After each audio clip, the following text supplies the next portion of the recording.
भैया जब उनके कदम भर देते हैं, अरे सहाने जमा की झोली को, मोहताज का जब ये आलम है तो मुख्तार का आलम क्या होगा। मोहताज का जब ये आलम है तो मुख्तार का आलम क्या होगा। जब जुल्फ का जिक्र है कुरान में, अरे मेरे नबी के जुल्फ के बाल वाला का भी जिक्र कुरान में है कोई मैं का लाल ऐसा जिसका जिक्र कुरान में आ जाएगा, अरे बाल का जिक्र आ जाए। और मेरे नबी का तो बाल का जिक्र है, दंदन मुबारक का है, आपके शहर का जिक्र है, आपके अब्बा जान का जिक्र है, आपके कदम मुबारक का जिक्र है, एक एक चीज का जिक्र मेरे नबी का है। नबी कुरान है क्या? कुरान ये मत समझना खुदा का कलाम है जरूर, लेकिन खुदा फरमाता है कि मेरे कलाम में मैंने और कुछ नहीं किया, मेरे नबी की तारीफ फरमाई, बस और कुछ नहीं है। कुरान नबी की तारीफ का नाम है। नबी की तारीफ माने तारीफ करना, वखान, नबीना वखान, नबी की तारीफ का नाम कुरान है। तो दोस्तों पाक पढ़िए अल्लाहुम्मा सल्ली अला सय्यिदना व मौलाना मोहम्मद बहुत टाइम बनाबो नहीं लो इंशाल्लाह थोड़ी बात माटे हमरी लो मने कारण के હું જે વાત કરવા માંગુ છું ને બહુ કામની વાતો છે। आज बात काम नहीं है, बाकी कई काम में नहीं आवे। हमरी ले जो इंशाल्लाह ईमान छे, ईमान શું છે बतावा पूछू। आज ये लोग जे ढडरा पीटे ने कि नमाजी नमाजी रोजा रोजा, अरे रोजा नमाज कहीं काम नहीं आवे इंशाल्लाह। न रोजा काम आएगा न सजदा काम आएगा। અને આવતો હોત ને તો 6 કરોડ વર્ષની ઇબાદત બેકાર ના જાય।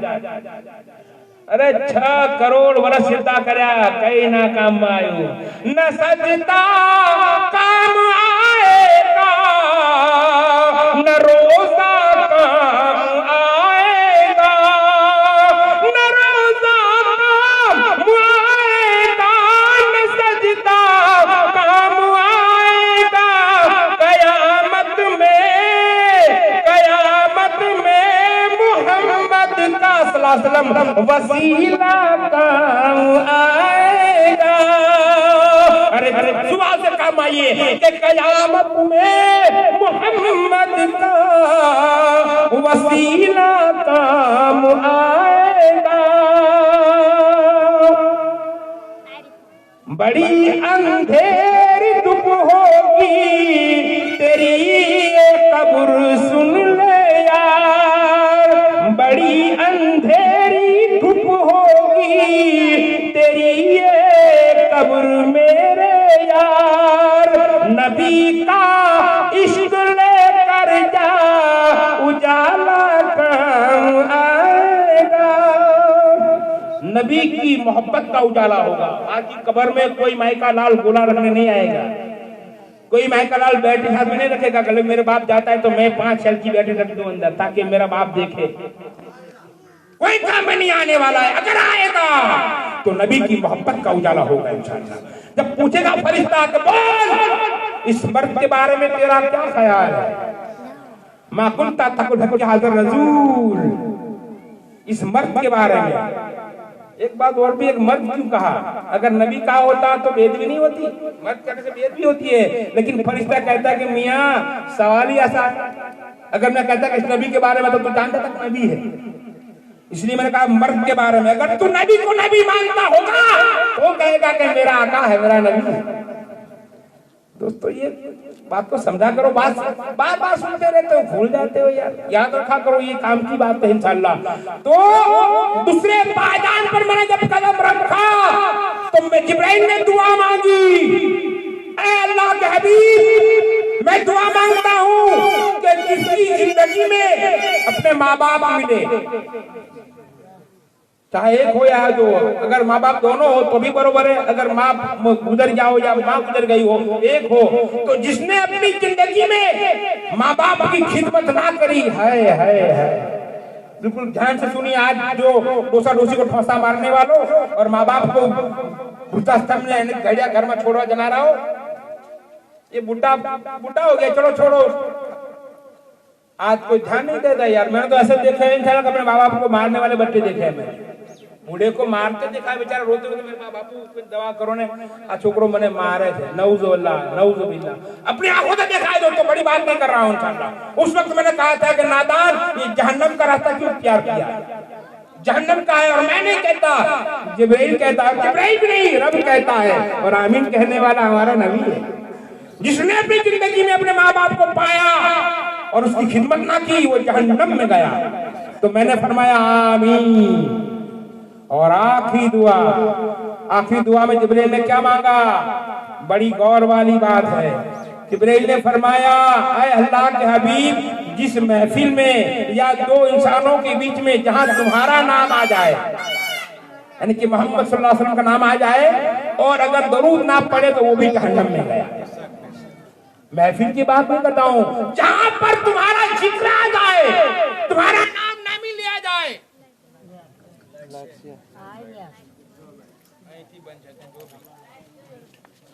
लाइट तो छे, लाइट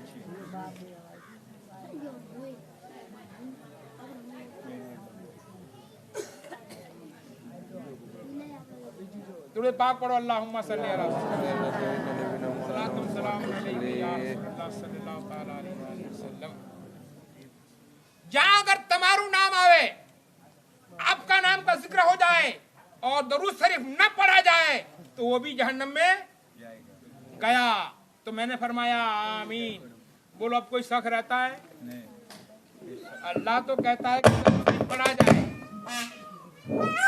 अल्लाह तो तालीम देता है कुरान में, हदीस में, कि मेरे नबी का दुरूद पढ़ो, मेरे नबी पर दुरूद पढ़ो। मैं खुद भी पढ़ता हूँ।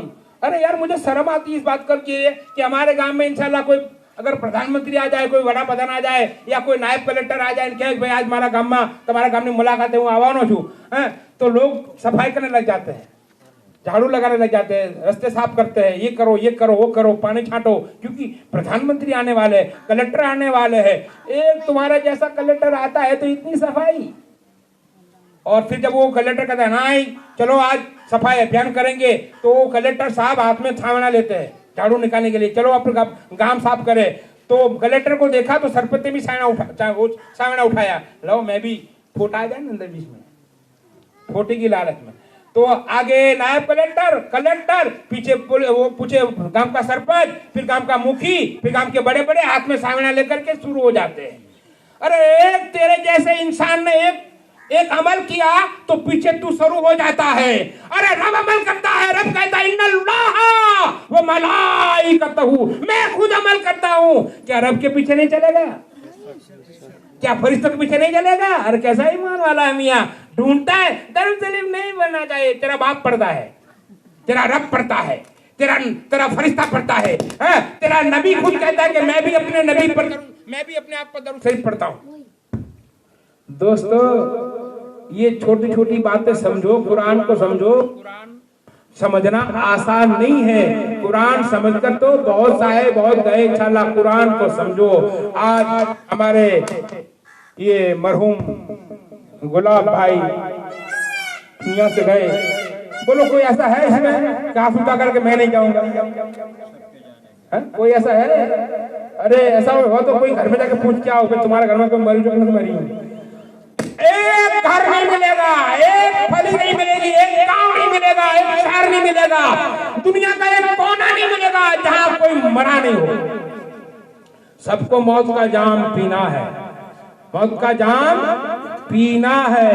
अरे हम मानते भी है, ना मानते तो हम जाते ना कल में शहादत कहते कहते ठेठ पहुंचे, फिर दफन कर दिया। दफन करने के बाद भाई दफन से पहले के नमाज पढ़ा, भाई नमाज पढ़ाओ नमाज पढ़ाओ नमाज पढ़ाओ। अगर अमल नहीं पहुंचता है तो नमाज क्यों पढ़ाते हो? बस खत्म हो गई यार। अब खाली दफन कर माटी डाल दो, बस खत्म। क्योंकि हम जानते हैं कि नमाज पढ़ने से मुर्दे को फायदा पहुंचता है। अगर नमाज पढ़ने से फायदा पहुंचता है तो फातिहा से भी फायदा पहुंचता है। पीछे अमल करने से भी फायदा, नेक अमल पहुंचता है। इनके नाम का हज करने से भी हज हो जाता है, इनके नाम का रोजा रखने से भी सवाब पहुंच जाता है। ये हमारा अमल है। चलो ये छोड़ो, चलो 40 कदम के बाद फातिहा पढ़ो, 40 कदम का अल फातिहा।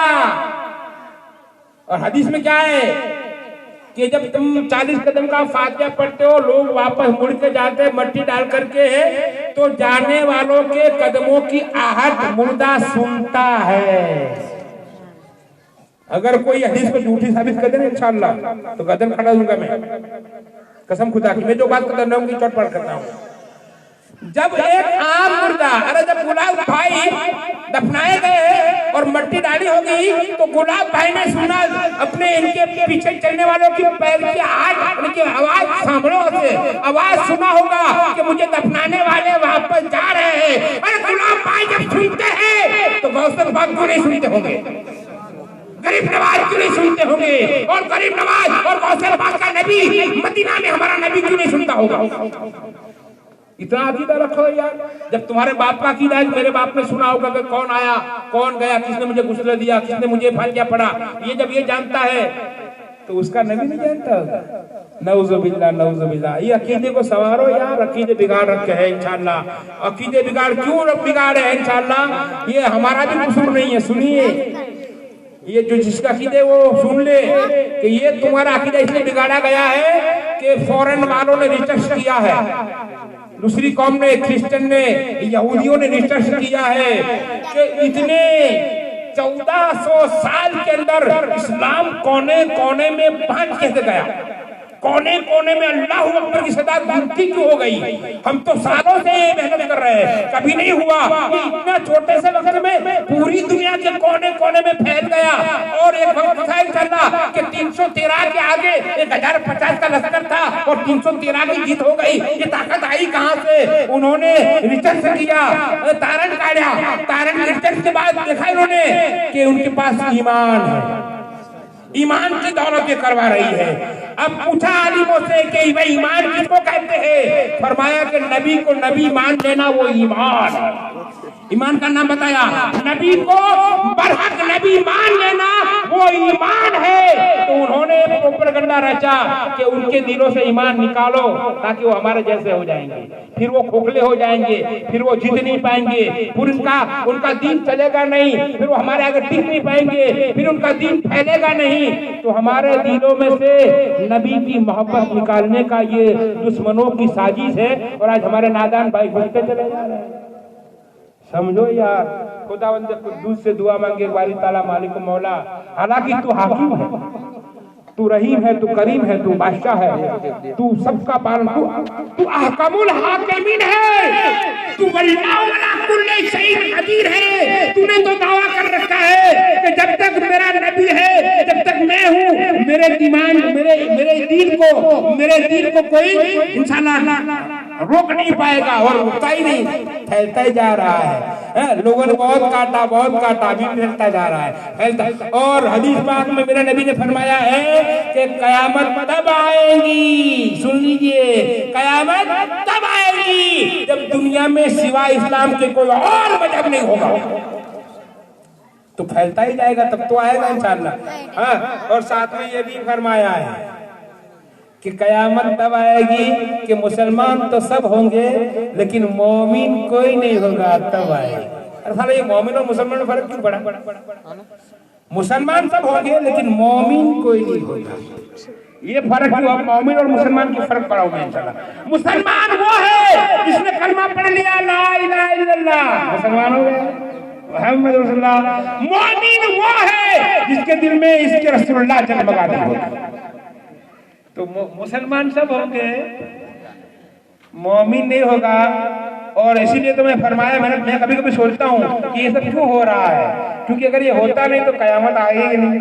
कयामत आने का भी रास्ता तो करना पड़ेगा ना, अल्लाह ने हर रास्ते कर रखे हैं इंशाअल्लाह। तो ये रास्ता होता जा रहा है, हमें अपने आप को बचाना है, अपनी आल औलाद को बचाना है। सीधा रास्ता बेटा ये है, मरो तो इस्लाम वाली जिंदगी जियो, मोमिन वाली जिंदगी जियो, और मौत आए तो मोमिन वाली मौत आए। रब्बुल आलमीन से दुआ मांगे कि बारी ताला मालिक मौला हमारे कहने सुनने में जो भी गलती रह गई है और यहाँ जो कुरान करीम की जो सूरे रहमान, सूरे मुल्क, सूरे यासीन पढ़ाई गई, जो भी उनके पीछे अज़कार किए गए हैं, उन पढ़ने में आज तक 40 दिन के अंदर जो भी इनके पीछे पड़ा होगा, उन तमाम के पढ़ने में रहने वाली तमाम गलतियों भूलों को माफ फरमा। ऐ रब्बुल आलमीन, हम तो भूल के पुतले हैं, हम तो गुनहगार है, हम तो कदम कदम पर इतने गुनहगार है कि हमारे बाल बाल गुनाह वाले हैं। ऐ रब्बुल आलमीन, हम जानते हैं हम गुनाह के पुतले हैं, लेकिन भरोसा एक ही है कि तेरे महबूब के उम्मती है। वो महबूब जो अरसे मौला पर गया था, वो महबूब जिसको तूने अपने नूर से पैदा फरमाया, वो महबूब जिसके उंगलियों से चश्मे धारे बहे, वो महबूब जिसके आगे कंकरों ने कलमा पड़ा, वो महबूब जिसके आगे पेड़ों ने सजदा किया, वो महबूब जिसको पहाड़ सजदे करते थे, वो महबूब का हम भरोसा है, हम उनके उम्मती है। बारी ताला मालिक मौला, तेरे महबूब के सदके तुफैल में हमारी आज की महफिल को कबूल मकबूल फरमा। ऐ रब्बुल आलमीन, जिस मरहूम के लिए आज महफिल मुनक़्क़िद फरमाई है, मरहूम गुलाब भाई की कब्र अनवर को पूर्ण नूर फरमा दे। ऐ रब्बुल आलमीन, के तमाम सगीरा कबीरा गुनाह माफ फरमा दे।